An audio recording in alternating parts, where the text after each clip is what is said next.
Welcome to the Circle Investor Podcast. If this is your first time listening to the show, we talk about all things Central Indiana real estate, business, and beyond. If it's not your first time listening to the show, then welcome back. On today's episode, we talk about you're a true influencer. I guess that's what we kind of do. Have you looked to see how much money you've made on Instagram? I think I've made 0 cents. Yeah. Welcome to the Circle Investor Podcast. Today, we've got a great guest for you. We have Sean Hartwick is our guest today. And Sean, you're a real estate agent. You're with Keller Williams. You are a Fishers resident, right? Live around Fishers. And you, like me, are pretty active on social media.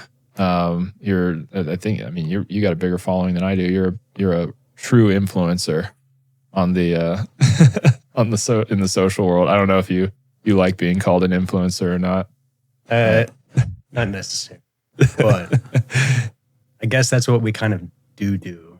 Everybody's an influencer, right? Yeah. Everybody's trying to influence one person or another, and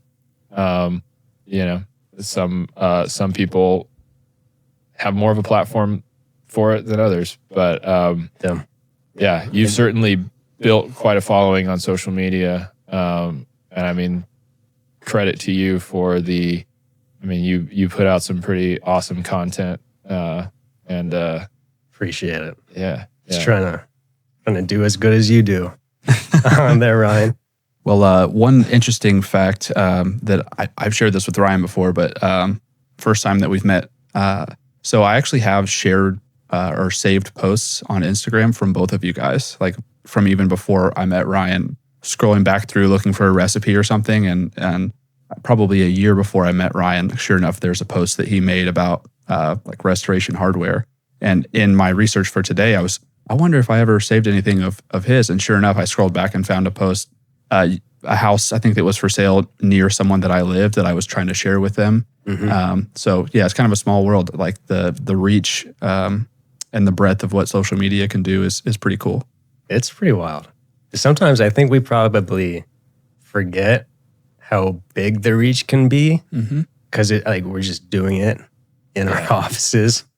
Yeah. And then we post it, and then we may look at it a couple times, but it's just out there and it goes. Yeah. Like you've had some massive posts, like in the millions of views and whatnot. And it gets a lot of shares. And then sometimes we just forget that, it got thousands of shares sometimes. But it's cool. Like that's the goal. It's a good place to live. I think that's what we do pretty similarly. Like to showcase Indianapolis. Yeah. It's been good. It's been fun. Got to meet cool people like you, Ryan. Now you, Stuart, too. Yeah. So it's been good.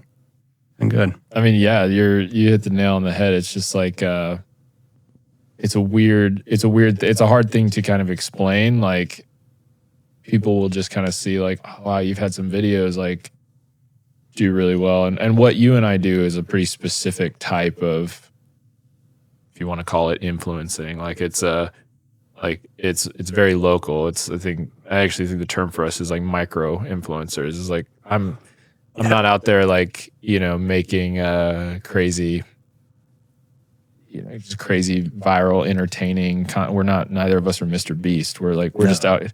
Nobody, I think more people probably recognize you. I don't get stopped anywhere I go. Nobody, nobody stops me. I think that for me, it's just because of, I think I look pretty uniquely weird. So I think it's something about being bald. So the alopecia helps with the star power. It's the beautiful flowing hair. Yeah, it's what it is. But no, I mean, I don't know. I feel like that's it's a funny thing, like to just experience. Like we are just trying to promote the things we love about living in Central Indiana, city of Indianapolis, and just trying to tell people things that we're like, oh yeah, this is something you should know. This is something we think is cool and compelling. And sometimes you do that, and it's like, well, that nothing happened with that video, and I might, it's like, And then sometimes you do it and it's just, sometimes it can feel very random, like what just strikes a chord and, causes videos to get a lot of shares and a lot of people talking about it. And I don't know, it's kind of fun. It's a fun hobby. It is. Yeah, absolutely is. Yeah. And then it helps our real estate business too. And that's a good kind of thing I want to get into, because I've kind of had this conversation with a few people about, I feel like real estate agents are a kind of like, we're definitely not the only real estate agents that are really active on social media, or even the only ones who have like sort of a following on Instagram or TikTok, whatever platform. I think that we are kind of a unique type of of creator, because and it kind of comes down to the economics of it a little bit. Like, we're not just creating content for the sake of, like, I'm not just trying to get views and followers. Like, it's not, that's not the only objective. Like, and I'm not trying to monetize. So I don't think we can. I don't know. It's not an option. It's not an option, to be clear. Well, and I think that's like, but people don't know that. I didn't know that. I didn't know that when I had like 1,000 followers or whatever on Instagram. Like, I was like, if I get to 20K, I bet I'll be pretty rich. Or if I get, it's my job, I'll just go. Yeah, I won't even have to be an agent anymore. Yeah. I don't know. You just don't know what you don't know, and I think that's the weird thing, is like people see anybody who has like kind of any amount of followers that's, okay, strangers are following you. You must have just made it to a certain. Have you looked to see how much money you've made on Instagram, for example, like monetization? No, because I don't think I've even set that up. Okay. Have you? Yeah. 17 cents. Oh, nice. Yeah. I think I've made 0 cents. Yeah. Because it's just not. I mean, I guess it starts to be possible once you get into, like, I would imagine maybe 100K or more. Like, and again, I'm still just speculating. Like, I want to talk to one of those people, and like, in fact, I mean, I think you've met the traveling foodie guy. Mm-hmm. Like, we go to a lot of the same events and stuff. He's been pretty open on his platform about, like, hey guys, it's not all like peaches and rainbows. Like, when you get a big following, like, it's not like somebody just starts paying all your bills for you. Like, yeah, sweet. Yeah. It's pretty hard to, like, kind of, you still have to be, even with a big following, you still have to be extremely strategic if that's your goal to actually monetize. But that's, I kind of want to just I bring all that up to say, like, I think that, and I'm not I wouldn't say like realtors are the only people in this position, but I think platforms have kind of like allowed realtors to like carry the torch of like tourism for markets, because we're like sort of the ones who, like, okay, this is kind of worth our time, because if I meet one client on Instagram, like, it was worth like those dozens of hours I spent, creating content. But, I don't, because like I can meet a client on Instagram and earn a commission for helping them, buy or sell property. I don't have to have the pressure to be like, okay, all of this is not worth it unless I can, make more than 17 cents monetizing. I need to sell t-shirts or something. Economics is very, I think it's probably the root reason why realtors and it's not like you go to any other big city like Chicago or Los Angeles and there's realtors out there doing the same thing. But I think it's like the economics definitely help to what you're saying, because we don't need to make our living from the money that Instagram gives us. Mm-hmm. We make our money from transactions, and as we make our money off platform, then we can highlight things that we actually want to highlight. And it's not necessarily like we need to showcase this thing because they're paying us X amount or anything like that. It's a little bit more free, Totally. I guess, which helps in terms of tourism and community events big time. Yeah, completely. And I don't know if you've heard the term, like I heard this term the other day. So, but like, have you heard the term shitfluencer? No. I heard it from, and it was basically, I think I heard it on Instagram. And it's basically like the term for an influencer that has basically is leveraging their platform to do brand deals, to just sort of a shill, right? I don't know if I don't think that's a derogatory term, but it's just like it's a person who is just like, I'm just pushing products on my followers. And I could kind of see like why that, if you're trying to make your whole living on the platform, at a certain point, you just have to start doing that. You have to start taking like sponsor money and pushing products, and that it could create a lot of conflict of interest, I think, for an influencer to just be like, I just have to push this because it's like, if I don't, like, I can't pay my bills, and I don't want to have to go get a job that's not this because I'm spending all my time doing this. So in a way, I feel like that, to that point of like, you know, being, whether you're a real estate agent or just or maybe you're a CPA that's active on social media, like just having a day job that, you know, maybe your social media helps you in that business, great. But just like that can kind of reduce your conflict of interest. You can share more authentic content because you're like, I don't like the product, so I'm not going to share it.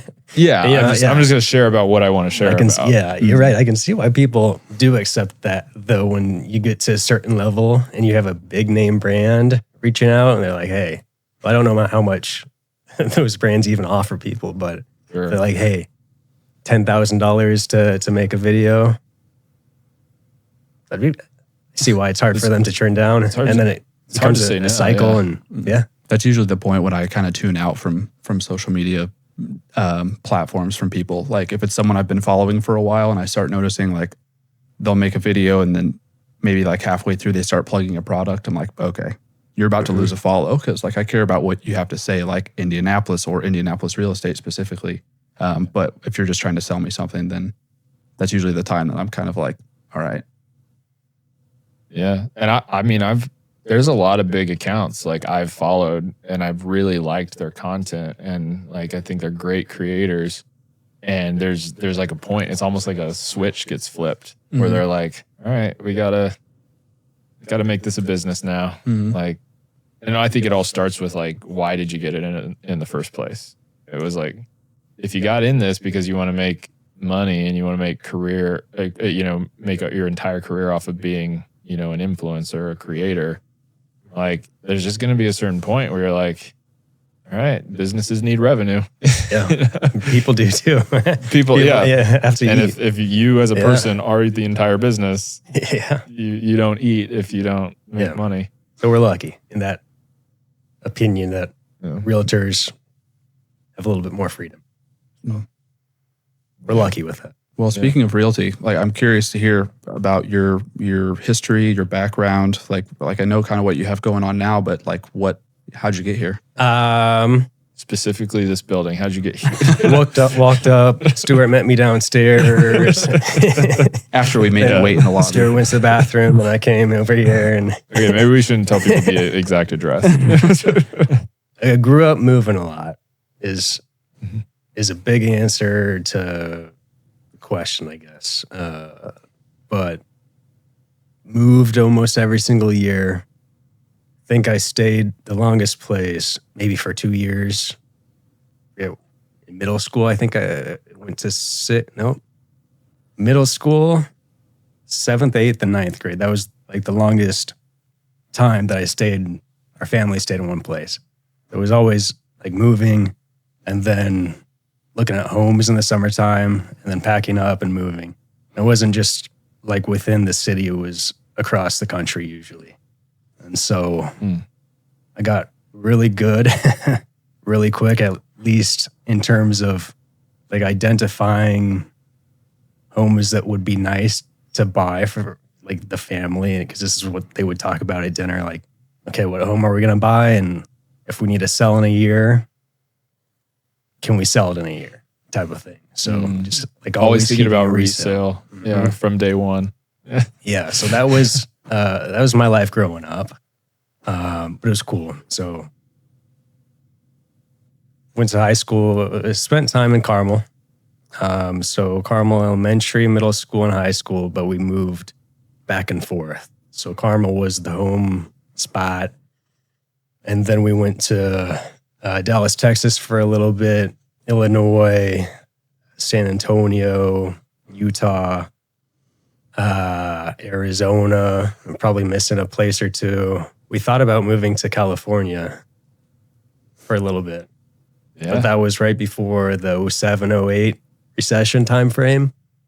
And it like we couldn't buy a home because everybody was bidding up the prices over there.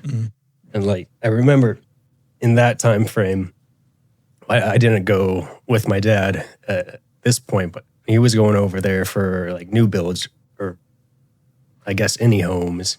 There would be a lot, like you would have to go check in to go see a home the day before it was ready to be sold or something like that. Yeah. Or maybe this was a new build. It kind of sounds like a new build, but there would be a wait list.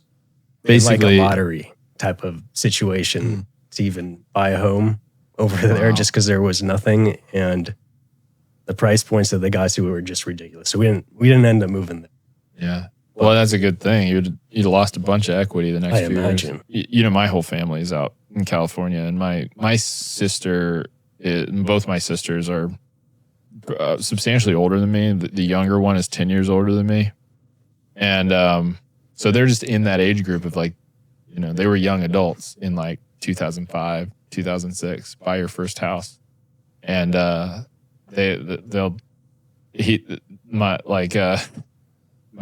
brother-in-law is one of the only people I know that will like tell me like, I'm not sure if I should have bought a house. Like, you know, just like doing the math. Like if I had rented from 2004 to like 2014, like I'd have been the same.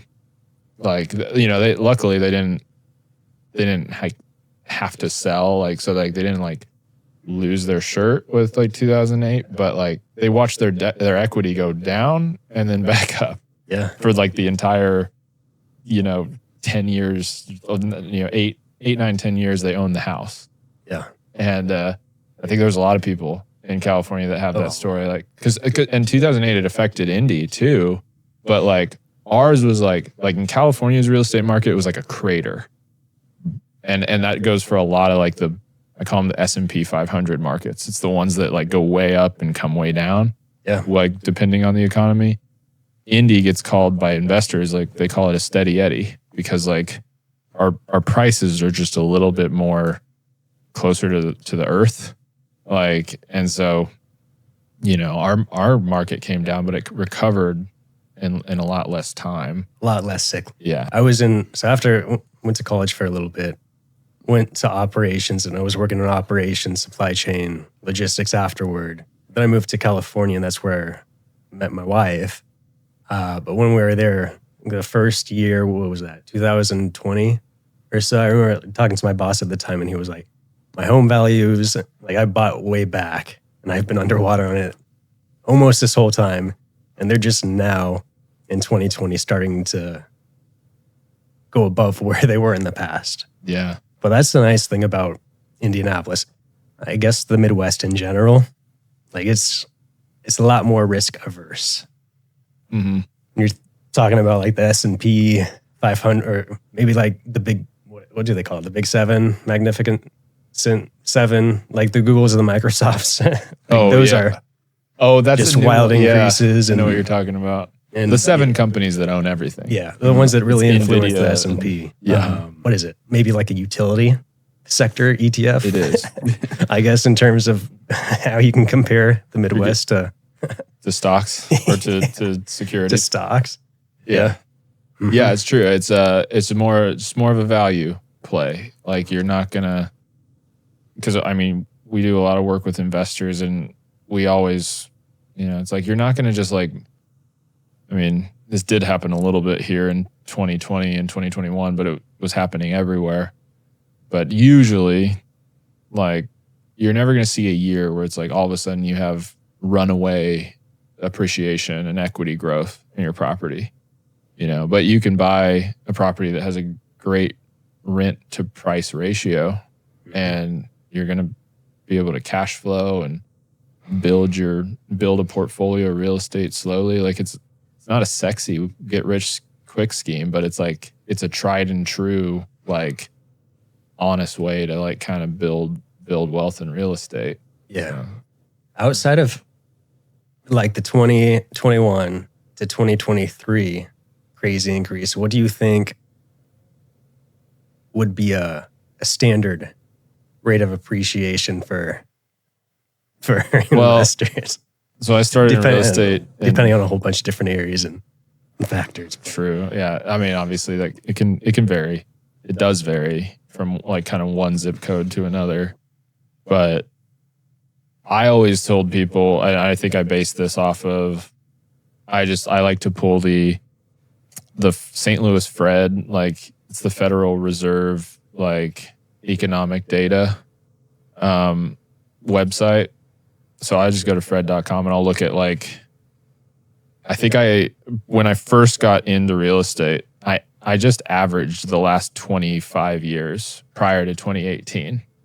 And I think what I got was like 4%. I would always just tell people I would expect 3 to 5% in appreciation.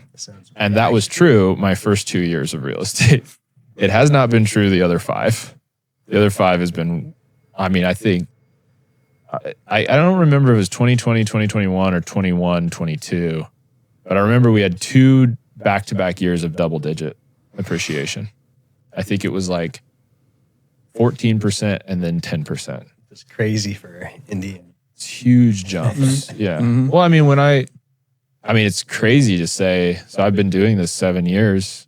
2018, because I always remember, I look back, I mean, no wonder it feels like such a different market here. Like when I started, median home price was in greater Indianapolis. So it included, I mean, Carmel and stuff brought the average up, but like median home price was $150K. Today it passed 300, I think, like a few months ago. So it's doubled. It's doubled. Seems like almost everywhere in the country, it just feels like it's doubled. And that's like the baseline. In a short, and we're not talking about like over a generation. Like we're talking about over less than a decade, which is wild. To where like our market, we're used to like 2, 3, 4, 5% historically in Indianapolis. And then for it to. And I still think that's reason. It's the same thing. People have the same conversation with inflation. Like you expect inflation. Low, under 5% is like, everybody's like, that's just a thing that happens. That's part of how the economy works. Things are going to gradually get more expensive over time. And that's part of why they say, I think real estate is a hedge against inflation, because real estate appreciates usually roughly around like the same rate as currency is devalued and inflation happens. But we've kind of had like the same deal with inflation, where it's like, this is like 8% of inflation, and then followed by another year of over 5% inflation. Like it almost just makes the economic situation unrecognizable from, what it just was not too long ago. I'm curious to hear from the agent perspective from you two. Has it caused like maybe an oversaturation of new entrants? Like, for example, like a ton of people that I know who I'm friends with on social media, so I see their posts over the last 5 or so years, have said like, hey, I got my real estate license. Like if you're interested in buying a home, like get a hold of me, send me a message, or here's my phone number. Oh, oversaturation of agents? Mm-hmm. You want to take that? I don't. Yeah, I'm not sure. I think you're right. I think it was oversaturated because everybody was trying to buy, right? I wish I was a realtor throughout COVID. And I wish I could have capitalized on that. I didn't get my license. I've only been a realtor 1 year and a half or so. Okay. So I missed out on a lot of that appreciation game.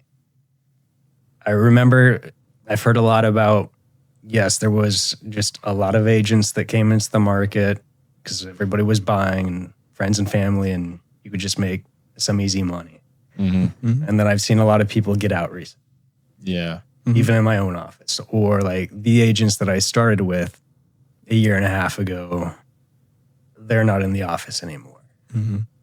Yeah. So think what, in terms of the number of homes sold, last year and this year has been an all-time low in terms of the number of transactions. So it's definitely dipped, and I think people are having a hard time getting through a hard year.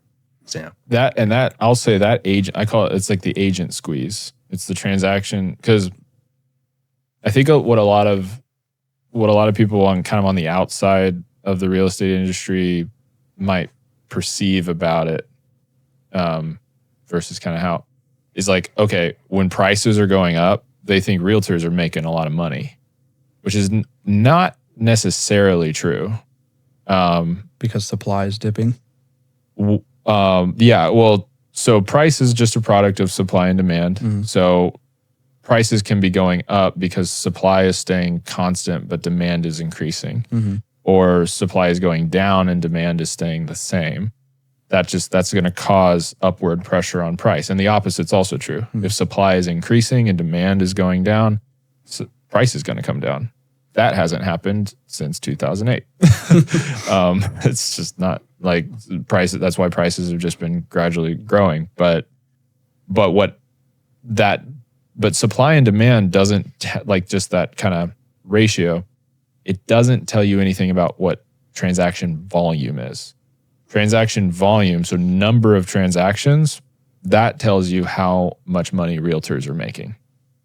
So it just doesn't, like if transaction volume's low, prices can be going up. But, if you've got, let's say you have a market that has 1,000 agents in it, if there are 1,000 transactions and 1,000 agents, there's one transaction for every agent, which means a lot of people need to quit. Like it just means a lot of people won't eat that year. Like a lot of people will not make very much money because there's just not enough transactions to go around. And in reality, you're going to have one agent that does 100 transactions, and you're going to have a lot of zeros. Yeah. Right. You're going to have a lot of people that just there's going to be a spread of.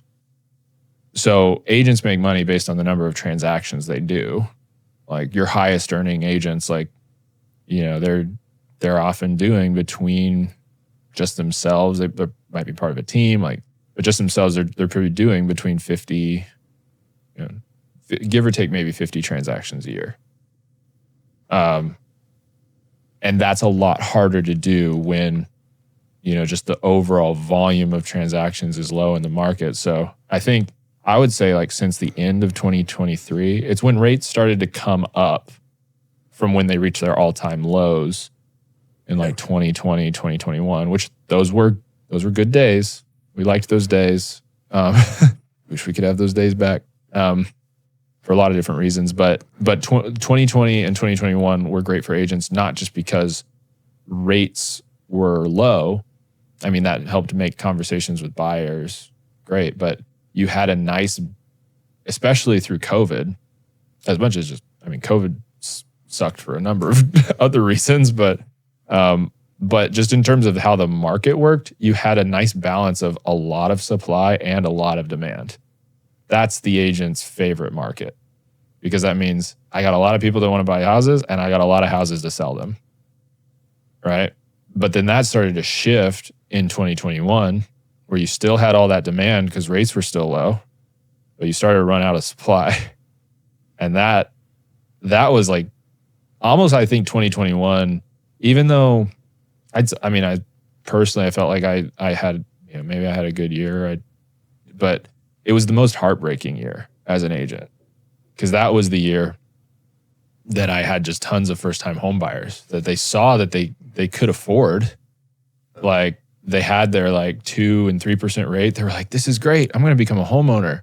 And I was like, well, and then agents were just put in this position where you had to be like, you can choose from one of these 3 houses. And by the way, you have to figure out a way to get this house under contract against 30 other buyers. And most of those buyers are not first-time home buyers. And they're going to run circles around you on the contract. I'm going to try to advise you about what to put into the contract, but the stuff that I'm going to tell you, this is your first home purchase, you're not going to be comfortable. You're not going to like it, because we're going to be talking about waiving inspections. We're going to be talking about appraisal gap coverage, which is still normal in the spring and summertime right now. Yeah. And even in the winter. But all those trends started in like 2021, because that was when that squeeze like started to happen on buyers, which was also a squeeze on sellers, because you still had good demand, but you started to have bad supply. And then by the end of 2022 into 2023, that's when both supply and demand kind of started to suffer, because supply stayed low, because people were, on the management side, we call them accidental landlords. We call them, people were maybe moving out of their house, buying another one, but they were keeping their house as a rental, because it's like, why would I give up a 2.5% interest rate? I'm never selling this house. This house will be mine forever. Pass it on to my kids. Or you have people that are just not moving. They're just staying put. They're doing renovations to their house. So good year for contractors, right? Doing additions, doing upgrades. But you have low supply, low demand. That's when the squeeze gets put on agents. And the irony is that's also probably the year when you had a lot of people rushing in. So I perceive it less happening. I mean, maybe we just have different networks, but I don't have the perception that a ton of people are getting into real estate like 2024, 2025. I think it was happening a lot in 22 and 23. And now maybe some of them hung on till 24 or 25, and that's when the washout's happening, because I mean, it's a struggle. Like the volume has been just consistently low, which again, people confuse with, that doesn't mean prices are coming down. It just means that there's a gridlock between like buyers and sellers. Sellers aren't selling and buyers aren't buying. What do you think for an end of year 2026 percentage increase for like Indianapolis? Are we talking price or volume of price percentage change? It really depends on what rates do. And then that's a lot of speculation too. Because I think we're starting. Sorry for the impossible question. It isn't. So like, I guess, add the forever qualifier. I don't have a crystal ball, right? No one does. No one knows for sure. But I will say we do know that supply has started to recover. Our average days on market is month over month is consistently increasing, which if you're a buyer, that's great.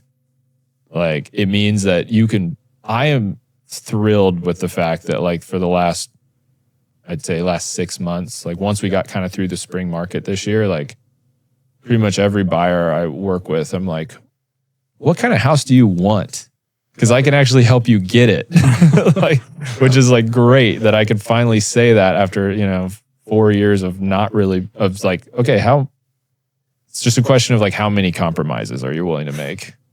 And just like, you get to be a homeowner. But now it's like, okay, there's options on the market. The problem is you still have relatively low demand, because people, they're still kind of turning their nose up at a 6.5% interest rate, because they're waiting for that 3 to come back. And there's going to be, I've said on another episode, there's going to be a lot of headstones that say I'm waiting for rates to come down. Yeah. Like, died waiting for rates to come down. Yeah. It's just, it's not going to happen. I'm but I under do contract on a home at 6% right now. There you go. Because I'm in the same boat. Like, I don't think that we'll see low 5s anytime soon. I don't think so either. But I will say, I think if rates push under 6, I bet that's a sticking point in a lot of people's head right now. Like, if I can get a rate in the 5s, I'm gonna do it. And that's if you can fix the demand thing, you're gonna see an increase in prices. Like, you're gonna see. I hope it doesn't become 2020 again, but you're gonna see something. You're gonna see some fireworks. Like, you're gonna see probably over 5%. I'd say between 5 and 10% appreciation. Mm-hmm. I think half of it's the interest rates if they do dip, if there is going to be demand. And then the other half that I'm paying very close attention to is money printing by the Fed. Like, if any policy is going to change, or like if the administration feels the need to do anything like that, because that's what triggered this to begin with, was just too much money. Too much money. Yeah. And we could. Well, it's a combination of low rates plus money printing. You've got, I mean, it leads to, they've been trying to curb inflation, which is part of why the Fed hasn't been doing that. But yeah, if they go back to it, we're gonna be right back in 2020, which is, I guess, like, if you're trying to get in, you're trying to own a home, like, it will be your time to strike, but it's gonna. I mean, overall, it's gonna create more problems. It's gonna make everything more expensive. We have no idea what's gonna happen. Yeah. And in short, we no one knows. No idea. No one knows. No. So, while we still have plenty of time, speaking of this administration, I'm curious to hear your thoughts about a 50-year mortgage. I have not. So I really have not read anything on it. I haven't listened to anything on it. I think there'd probably be use case scenarios. First, like, I don't like somebody just putting money down and then having a loan for 50 years. I think that's ridiculous. You're going to be paying interest for, I haven't looked at an amortization calculator for a 50-year mortgage, but it must be pretty wild. But I think there could be a use case scenario if, like, you're going to pay off, if you plan to pay off the loan sooner rather than later, maybe you just go with a 50-year because you need to because you want lower payments, and then you just pay it off. I'm sure there's some use case scenario to it. Yeah, your minimum payment stays low. I can see where it will make sense for some investors. So it's like, hey, like, if I could have a $2,000 a month payment instead of $2,500, and I know I can rent this for $2,300. Maybe and it's like, let's say it's like a newer build, like, your maintenance and whatnot's going to be low. It's like, that's the difference between cash flow negative and cash flow positive. So it's like, let me just take this, and then if I have extra cash lying around, I'll attack the principal with it. That's where I think of a mortgage, like, 'cause it doesn't matter if it's a 50 or a 30-year mortgage. Like, it's debt is debt, and now that's how an investor would see it. If you're a home buyer, like, and you're just going to pay the payment, you're not going to be put in a position where I've got extra cash lying around sometimes to pay down the debt, or I don't want to refi it, like, within a few years. Then don't get a 50-year, get a 30. Like, you could probably, and this is where, we've brought this up before, and it's like for a market like Indianapolis, I think there's a lot of people that think that they would struggle to qualify to buy a home, but then they actually speak to a lender, and it's like, no, you can qualify, and here's a 30-year mortgage, and you can buy a home that's better than your apartment right now. So, like, if that's already you, do that. Don't get a 50 just so you can save a couple $100 a month on your mortgage, because, like, you don't even need to look at the amortization schedule of a 50 to know that it's worse. It's still going to have that same curve of the principal versus interest, and the amount you're paying towards principal same goes for a 30, but like if you're on a 30, those first few years, interest is like front loaded. So it's like you're paying so little money, but in a 50, it's even less money that like you're going to be 5 years into that mortgage, and it started off as a principal balance of $300,000. 5 years in, you're going to owe $299. Yeah, it's not going to make. I don't know if that's exactly right. That's math, but you know. I guess the one thing to like think about for homeowners is that they've seen, like I'm still hearing a lot of videos talking about the past 5-year % price increase.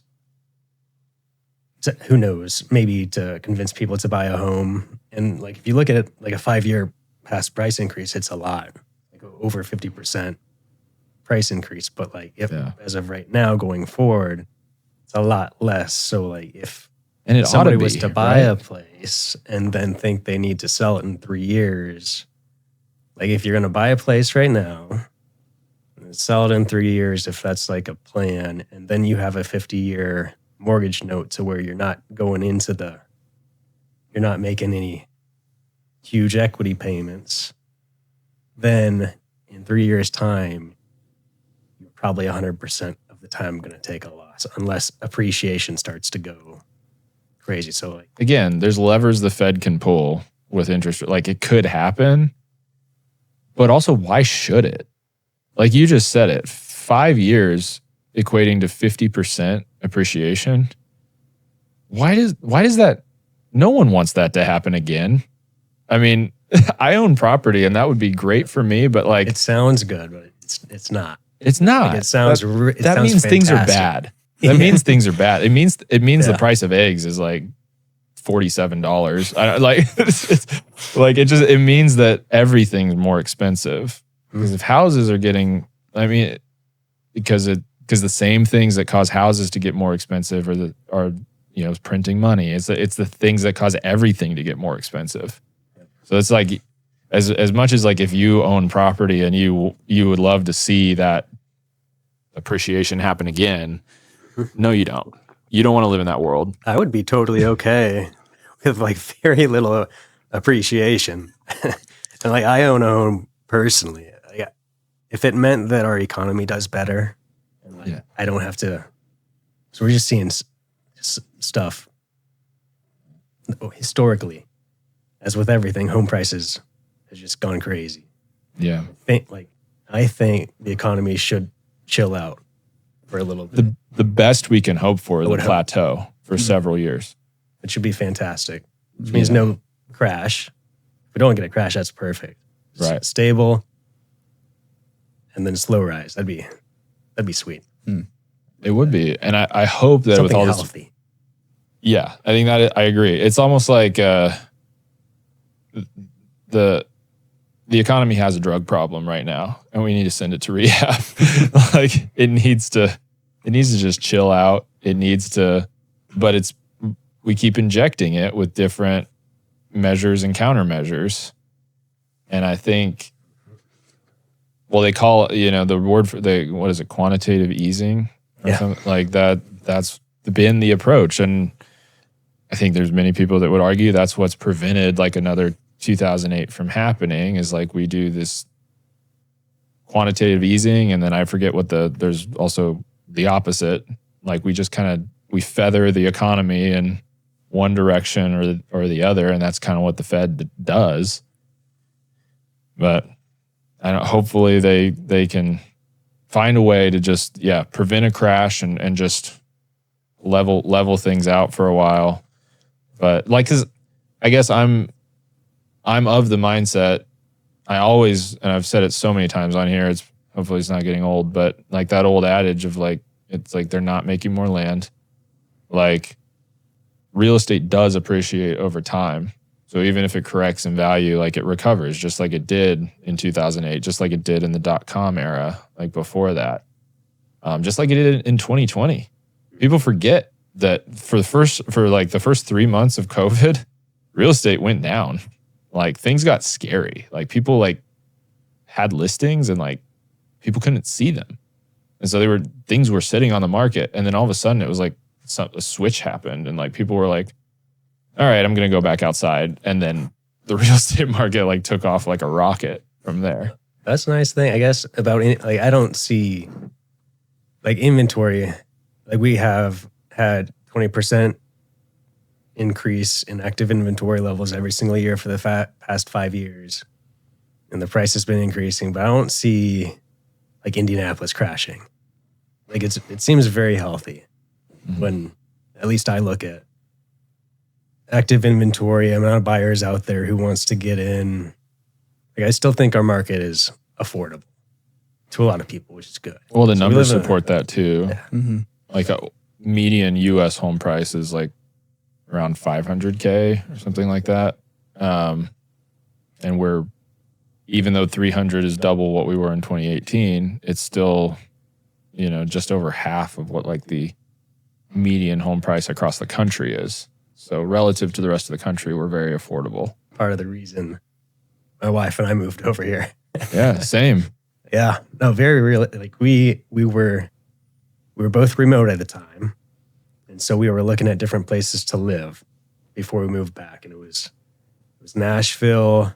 I think 3 other cities that we had noted down that we might move to. Yeah, it was Nashville, it was Austin, it was Denver. Okay, I feel like those are the cities that all the Californians are invading. Yeah, and they've right. already raised the values there. So yeah, Indianapolis is it's not already been completely ransacked. Just by sorry. Well, you're both doing your best to promote Indy, so it's true. If people are listening, maybe they're coming. Yeah. Yeah. Yeah. I mean, I believe it's a great place to live. So at the end of the day, I hope it stays affordable. I hope that we keep, I think to Indy's credit, and I know you've made videos about, the development happening like in Indianapolis. That's something apart from it just being affordable, like being affordable relative to other cities. I also think that the city is being smart and strategic. They're shepherding the position they found themselves in, where we've had this kind of rapid, or at least like relatively strong population growth over the last decade. The city's making a lot of investments in infrastructure to keep up. And I think that's the important thing is like I think what happened to a lot of markets that sort of like, we'll say got not just California, but like got invaded by the coasts, just people leaving these more expensive markets and, going to places like I would hear about it happening with Portland, Oregon, like they were invaded by California and Seattle. And then you've got all the Texas cities, like, Austin is like unrecognizable to what it was 15 years ago. Same is true of Denver. But like, I don't know everything about, I'm not an expert on all those cities, but I know that some of them do have struggled with like infrastructure. And it's like, what do we do with all these people that are here now? Mm-hmm. Like we don't have enough homes. Like, so supply and demand. Like, very, very real infrastructure. Like I think Austin, they have like a couple times a year. I don't know if it's a thing anymore. Probably is. But you have to boil your water in Austin sometimes. Yeah, because there's just sewage issues.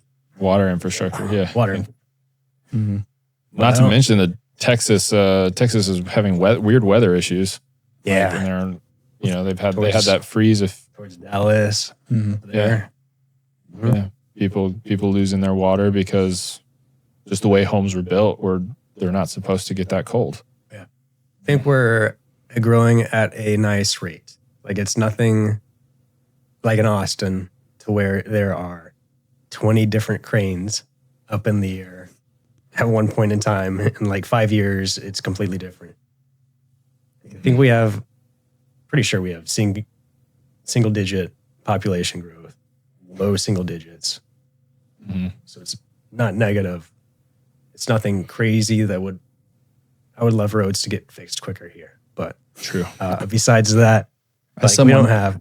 As someone who's lived here their whole life, it's not going to happen. No. Well, and at least that's not a new problem It's for not. Indianapolis. It's not. Yeah. It's that's not because of the recent population growth. That is Something to do with our weathers, our winter weather, I think, and the amount of salt that we dump on the roads. water expands when it freezes. Yeah. Yeah.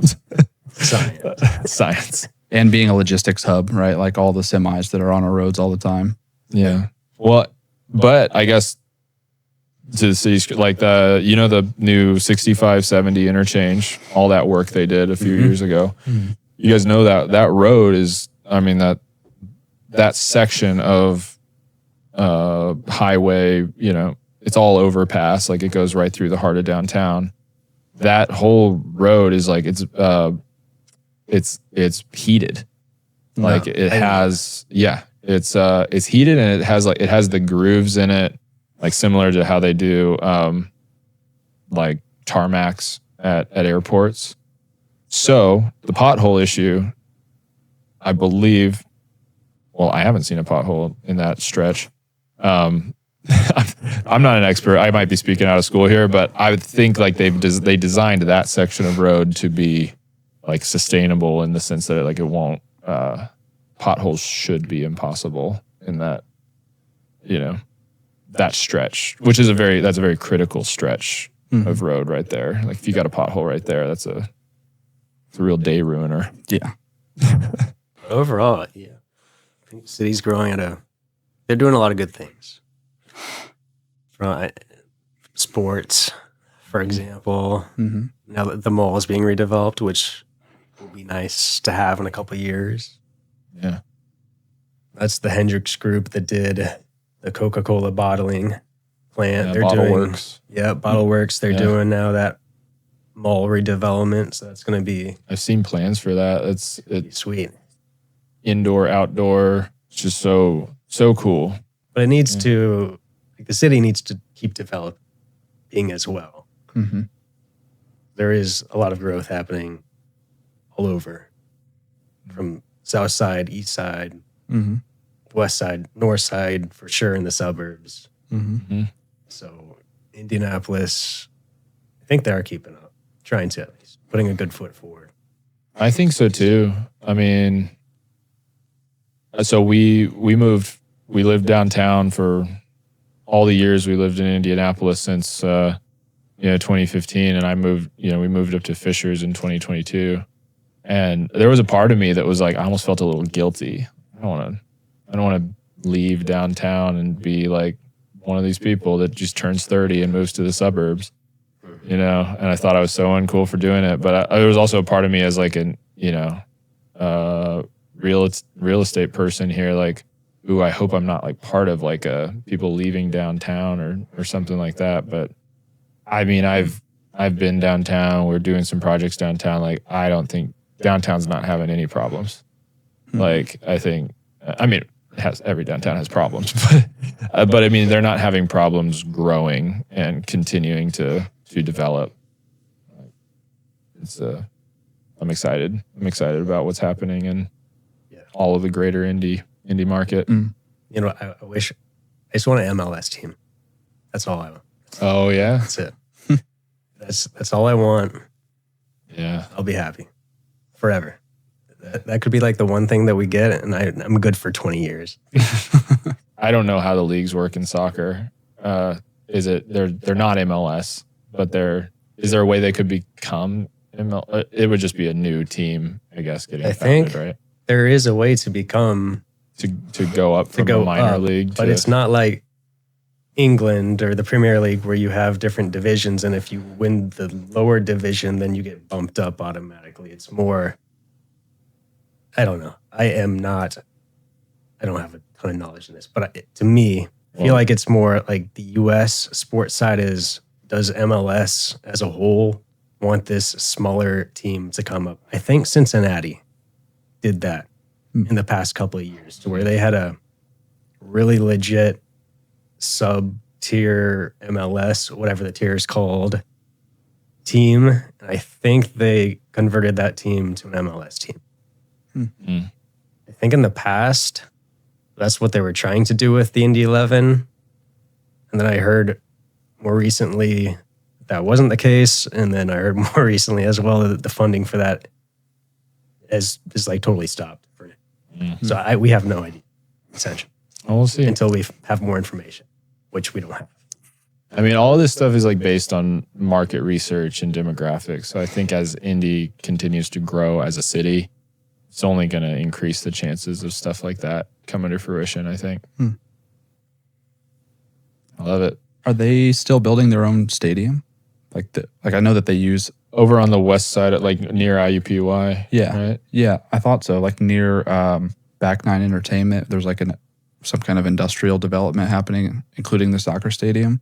Because I know they play at IU Indy right now. I've been to a few games. Remember, I'm not going to claim that this is like the most current news, but I think it just hit a snag, like funding snag type of deal. Okay. Oh, so that project was part of that. Yeah, because I remember they were floating that idea that they wanted it over there, and then I heard that they were trying to buy the heliport land and have it over there. So I have no idea. It'd be hard to follow those things sometimes. Yeah. At least we're getting a Buc-ee's for now. That's right. We're getting a Buc-ee's. I just stopped by our Wawa on the way here. Yeah. Get a Red Bull. The Buc-ee's, I think, is targeted for like the 65 and Worthsville Road area. Where's Worthsville Road? Is that between Whiteland and Greenwood?